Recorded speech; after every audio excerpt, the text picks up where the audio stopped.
जा हो सुना जा तू ससुरा से नूर मिटाई के जहनू या जा तू ससुरा से नूर मिटाई के दोसर के हम हो गइनी दिलवा अपन संभाल हो हे जाना सुना दोसर के हम हो गइनी दिलवा अपन संभाल हो कि कोई से आई हो कि कोई से आई हो चोरी तरफा उठी सवाल हो कि कोई से आई हो चोरी तरफा उठी सवाल हो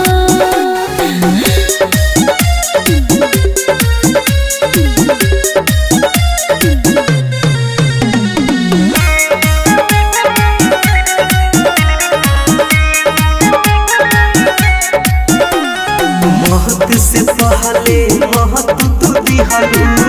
हमारा रुलाए खुश तू बहरू पियावा संगे हमके रुलाए ऐसे मत बोलो जिया ताने तोहरे के जान अपन मान के रोआ ताने ससुराने घूंघट अपन कान के मर जाई बुरलिया से कट के तुहरा से बताई के करी जाया जा हो सुनाया जा तू ससुरा से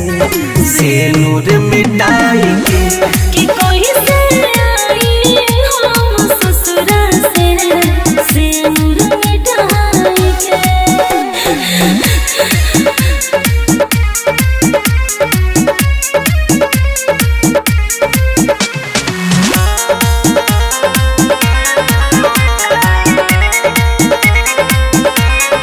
इतना तू दुश्मन बुझालो जे हमारा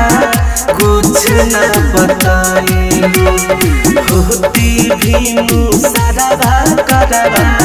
चढ़ के चल आए मम्मी और पापा के डर से कुछ ना बताइए हो के मजबूर दूर तोहरा से भइले बहता कैलू रूप साया करम से कसम खाई के